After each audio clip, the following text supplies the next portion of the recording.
You're listening to Catholic Chicago. Ahead, the Archdiocese of Chicago brings you programs about the people, events, and issues that touch our lives.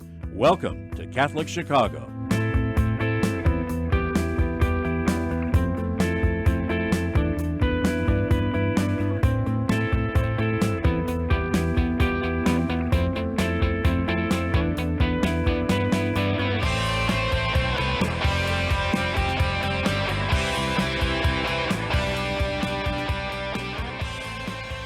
Welcome to Beyond the Headlines. My name is Joyce DeVriga. I'm editor of the Chicago Catholic, which is the newspaper for the Archdiocese. And this is where we go beyond the headlines to meet the people that are making the news in the Archdiocese of Chicago.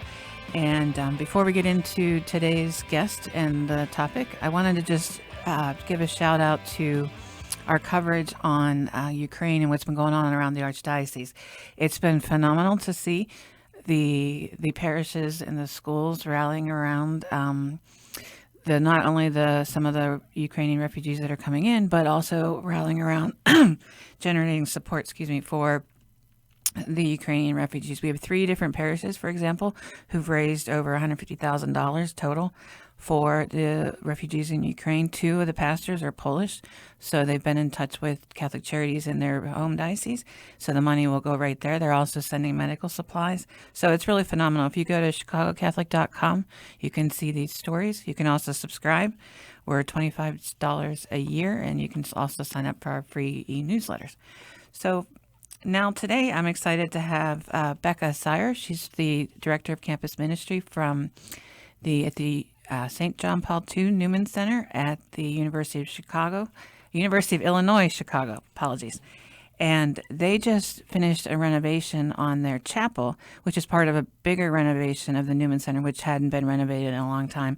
And it really ties into their evangelization efforts to reach out and bring Jesus closer and the college students closer to Jesus. So welcome, Becca. Hi, thank you. Thanks for having me. You're welcome. So maybe there might be some listeners out there, or hope those who are watching this on YouTube, who might not know what a Newman Center is. Can you explain that for us?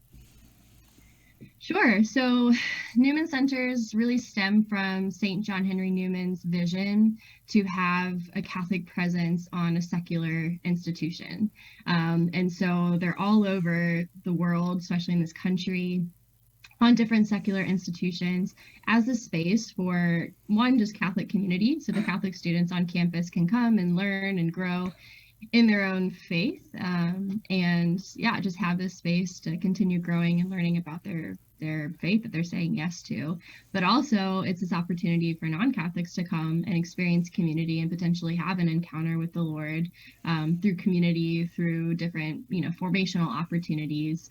And so we're really blessed to be here at UIC to be able to do that with the students here.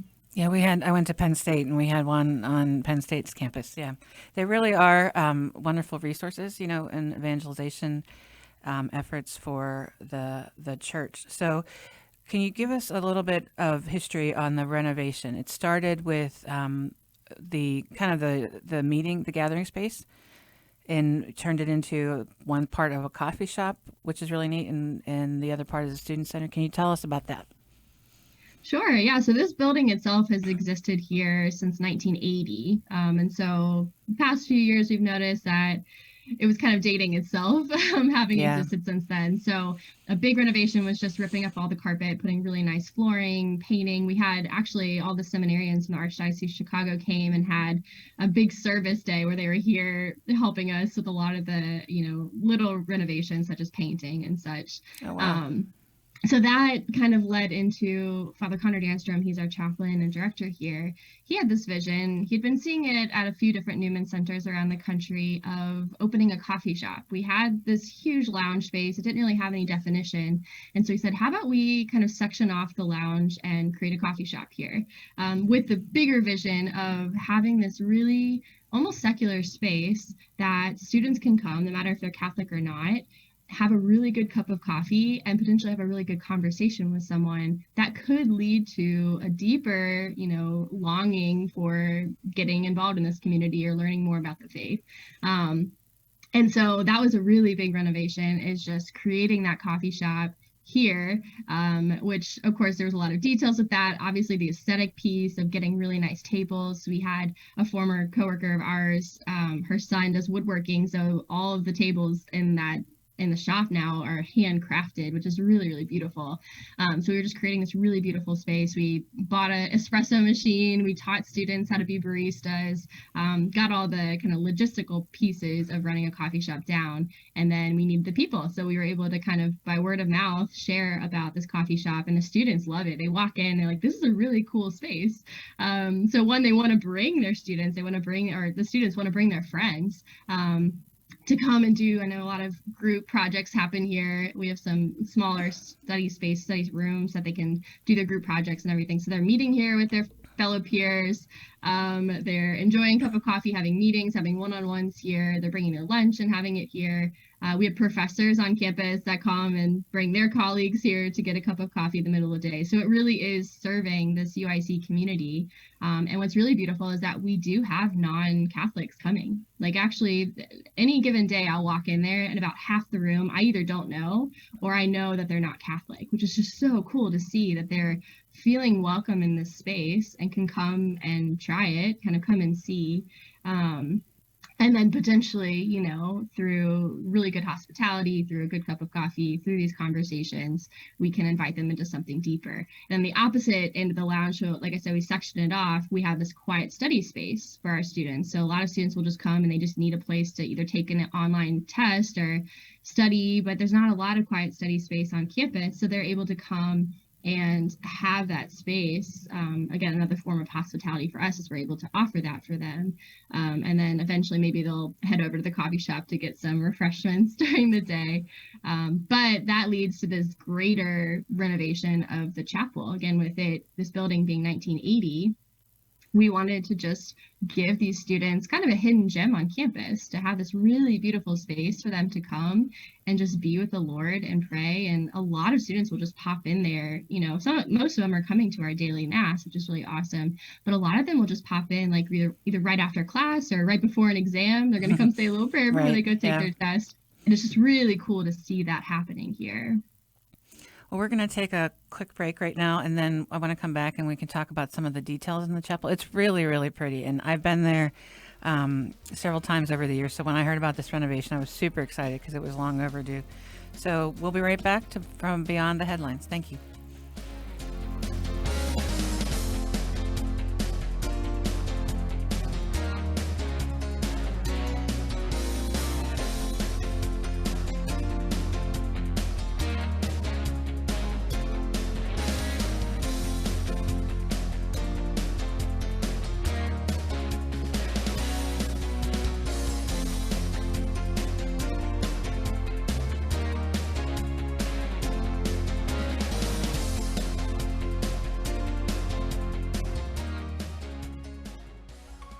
Did you know that Catholic Charities accepts car donations? If you're ready to free up space in your garage and put a stop to all those expenses that go along with owning a car, we will gratefully accept your donation, whether the car is running or not.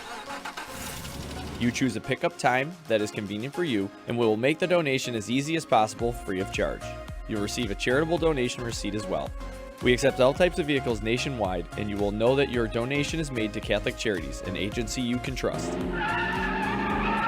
To learn more about donating your car, call 877-786-4483. That's 877-786-4483. Thank you.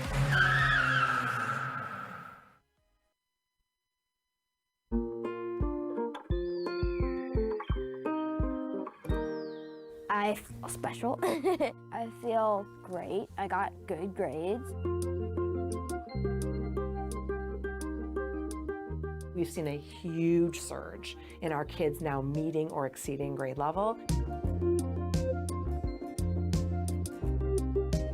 Come check us out. You may have never thought we were an option before.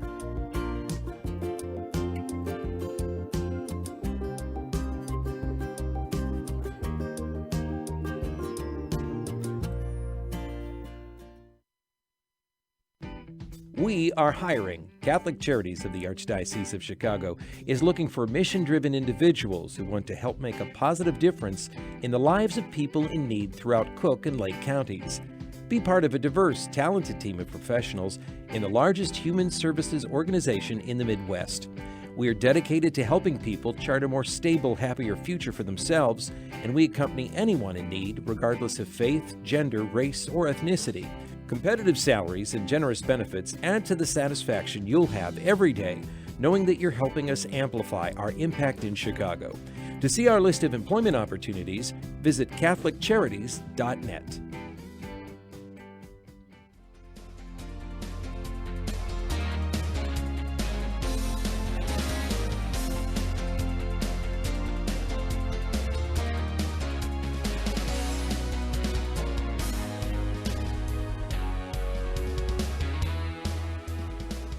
Welcome back to Beyond the Headlines. My name is Joyce DeRiga. I'm editor of the Chicago Catholic, and this is where we take a look beyond the headlines to the people who are making the news in the Archdiocese of Chicago. So today we're talking to Becca Steyer, who's the director of campus ministry at the St. John Paul II Newman Center at the University of Illinois at Chicago.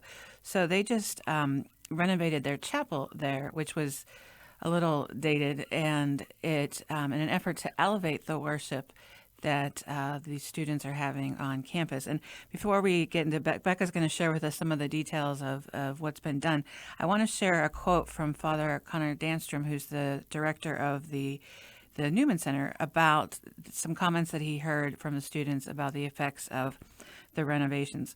He says, my favorite comments so far have been, one young man said, "Father, every Mass here is like a premium Mass now.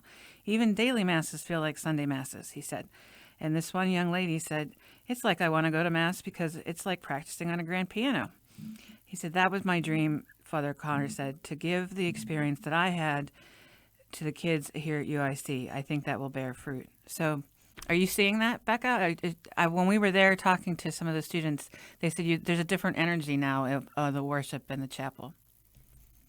Yes, definitely. I mean, even just myself as a staff member, just walking into that space, it kind of takes your breath away because you step in, you're like, whoa, this is really beautiful, you know? Like I said, it's kind of a hidden gem on campus. So we see that with our students. They walk in and especially if they've seen it for the first time, they're like, this is really beautiful. There's something here.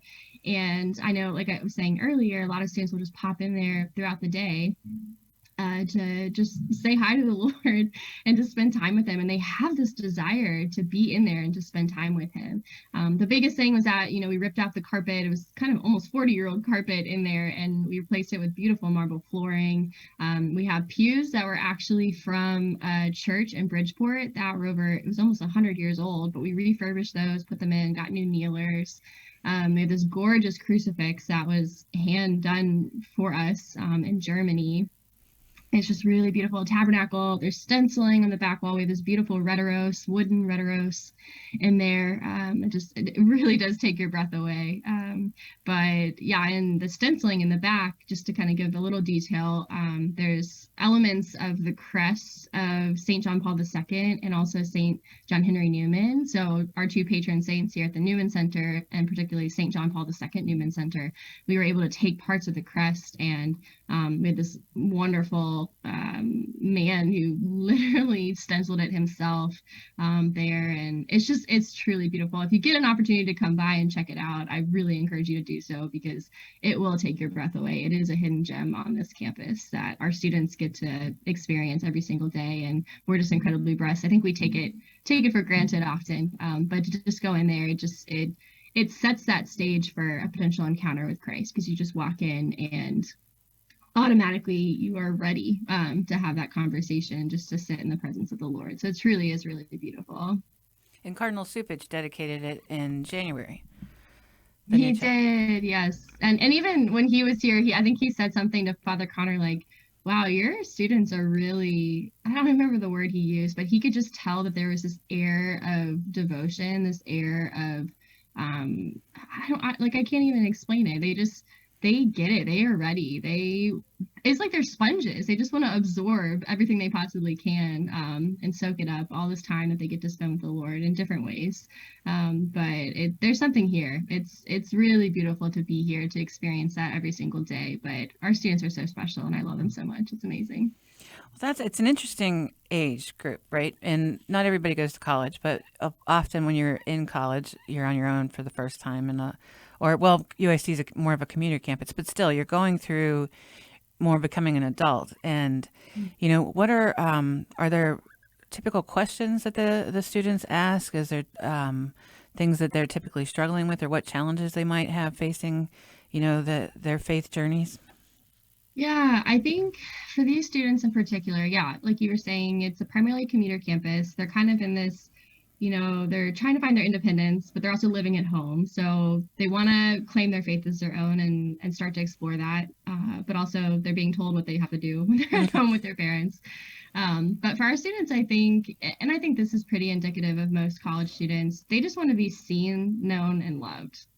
And we're able to kind of offer that to them through our faith in different ways. But a lot of them are struggling with that because they either don't feel seen, they don't feel heard, they don't feel known, they don't feel loved. And so they're coming to us with, how can I get that? How can I be authentically myself without being judged? How can I live out my faith? If someone has said yes to having Christ at the center of their life, how can I authentically live out my faith in a world that's telling me to reject it every single day? Or being on a secular campus, how can I authentically be myself as a Catholic Christian when I'm seeing Christ crucified in a variety of different ways among my peers, among my family? So we're just helping them. One, we're investing in them and accompanying them. They help us as much as we're helping them. We're both on this journey together. But to give them the space to ask these hard questions, to dive into deep teachings of the faith. I mean, we do a Catholicism 101 series every other week where we're unpacking different elements of the Catholic faith. These basic tenets that we think are obvious that everyone should know, but these students are like, I actually don't know about that. I don't know that Christ is truly present in the Eucharist. I don't know why we have such a high devotion to Mary. I don't know why morality is hard for us. So we're able to kind of, have these really authentic conversations around these basic elements of the church teaching to really give them the tools that they can defend the faith among their peers and among their families. That's amazing. How do you do that? They're just different ways. But if you could share what kind of programming you have. And I know one of the things Father Connor, I'm looking at the story here, was he said about, the larger evangelization effort of the center is to help students encounter Christ. And he said in many ways that's done by, being kind and hospitable, having worship nights where the music is well done, preaching well thought out homilies, having good retreats, to name a few, is what he said. And why is that important? We've talked about that with Renew My Church and evangelization efforts. You have to have good, beautiful, liturgies. You have to be welcoming. You have to be kind. Can you share a little bit of your thoughts on that? Sure. Yeah. I mean, it kind of goes to the three transcendentals, beauty, truth, and goodness. And I think, like I was saying, everyone desires to be known, heard, loved, and that's the easiest way that we can experience that, because that's God's gift to us, that he reveals himself to us through beauty, truth, and goodness. I think for our students in particular, they have a pretty good BS meter, so they can kind of see through inauthentic anything. And I think especially with hospitality, like if they come in knowing that we're seeing them as a project and we're seeing them as, someone to be converted, they're going to notice that, and they're not going to see they're going to see it as inauthentic. But for them to come in and we can just love them simply because they are sons and daughters of the Lord, that's authentic. And we're able to have this true encounter with Christ through others, through these different ways. So yeah, we have a variety of different programming. A big component of our ministry is that we want to have different entry points for people based on where they are in their spiritual journey. So we kind of call it the win, build, send method. So we'll have events that are kind of win events. So very low threshold. Usually it's big parties, like we'll have a parking lot party. We give out free hot dogs the first day of class. We'll have Coffee House, which is one of our biggest events, where it's kind of an open mic, a talent show here at the Newman Center, just for students to come and showcase their talent, which are incredibly talented. But we pack the room for those events because they're fun, and it's just this authentic community that's happening here. But then we'll have more build events. So our Bible studies, we have weekly Bible studies, men's and women's, for students to come and just unpack scripture together and grow in community together, to ask these hard questions that they're wrestling with, and have a safe space to do that and be vulnerable with one another. We'll do adoration nights. We'll have these Catholicism 101 series, retreats, etc. Just these opportunities to build these students up in their search for truth and their desire to grow closer to the Lord. And then we send them out. We send them out to be missionary disciples on campus. So we're giving them, intentional investment, discipleship trainings, that they do feel empowered and equipped to be able to go and evangelize their peers in a variety of different ways. So we offer a variety of different things throughout that spectrum, knowing that if we only focused on the win, we wouldn't have anything to invite them to next. If we only focused on the send, they're not going to feel equipped to go out because they haven't had this build opportunity. So really, it's spreading out our events throughout all these different points of the evangelization spectrum, so that we can truly accompany people based on where they're coming from when they enter into our space. That's tremendous. And I didn't realize Father Connor plays the saxophone. Was that him? He's very talented. He writes his own music. He's actually on Spotify, so if you guys want to check him out, he does. He's very, very talented. So guitar is kind of his main thing, but he also plays the saxophone. So that was a picture from our Coffee House event where he partnered with a student. The student wanted to sing, so they did kind of a jazz ensemble. It was amazing. It was really fun. For those of you who are on the radio, we also do this on YouTube. So we've got photos going in the background and some video. And I just saw one of Father Connor playing the director playing the saxophone. So we're going to take one more quick break, and we'll be right back with Becca Sire. Thanks. Stay tuned.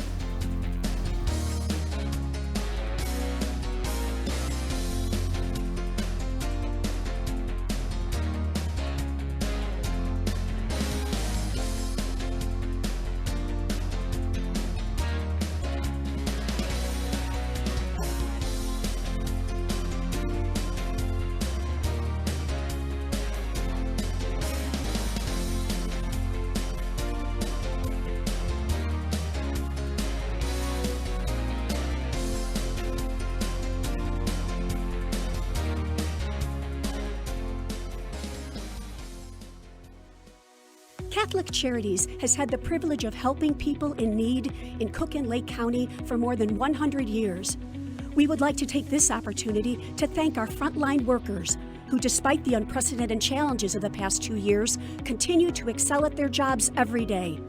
From the warehouse staff members who pack boxes of nutritious foods for low-income seniors, to the dedicated WIC employees who have remained open for families with children under the age of 5, to our volunteers and restaurant partners who ensure that meals are available for those experiencing hunger, to our service coordinators and our professional counselors who continue their vital work in innovative ways, to our food pantry staff, and to all those who work at Catholic Charities Call Center, finding solutions for every person who reaches out to us for help. Charity is at the heart of all you do, and we salute you.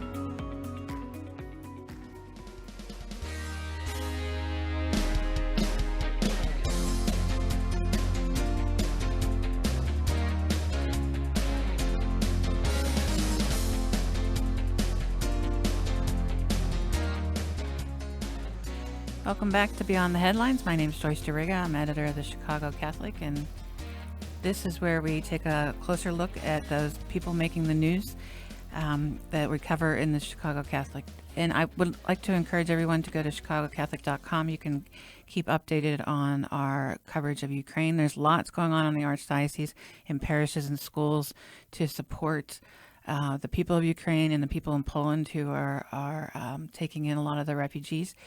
So go to chicagocatholic.com. You can sign up and support our ministry by getting a subscription for $25 a year. You can also sign up for our free e-newsletter and follow us on social media. So we have about 5 minutes left, and we're talking to Becca Sire from the university. Pardon me. She's the director of campus ministry for the St. John Paul II Newman Center at the University of Illinois, Chicago. That's a long title. And Becca, in the last couple minutes here, you're very enthusiastic, and I'm always interested in how people get inspired into this ministry. Can you share a little bit about your journey? Did you have the similar experience that you're trying to share with the college students when you were in college, or were you always on fire for your faith?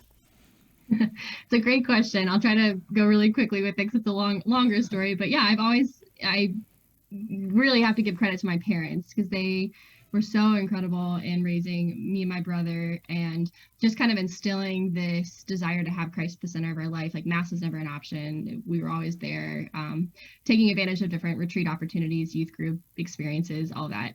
So I knew going into college, I was very into my faith. I knew I wanted to continue growing in that. I found a community that we didn't have a Newman Center, but we had a good, strong Catholic campus ministry presence. And so through participating in that, I was able to grow as a leader because I got to take on leadership roles, helping run the ministry, and then just being able to take advantage of different retreat opportunities, leading a Bible study, etc. So I always knew it was important. Where it came to fruition for me in terms of coming into this job, I did not enter college thinking I'd be working in campus ministry. I was looking into pharmacy school. And so I came in pursuing a bachelor's of science in biochemistry. And then I think it was the end of my junior year, I started prepping for pharmacy school interviews. And the number one question was, why do you want to be a pharmacist? And I kind of froze. I didn't have an answer. And I think it was the first time in my life that I ever realized that I needed to bring the Lord into that conversation. If I was truly putting him at the center of my life, why was I not putting him at the center of my ultimate discernment for my vocation? And so it was, again, kind of long story short, I did a 54-day rosary novena. Through that prayer, very intentional prayer, I had it revealed to me that the Lord wanted me to follow him and to continue this really journey of becoming someone in ministry. And so I did a 180. I finished my bachelor's and entered into grad school to get a master's in theology. And it was this really intense feeling of peace, which I tell my students, if you're truly discerning something and it's what the Lord wants, you're going to feel this feeling of peace. This is ultimate surrender, and it's incredible feeling.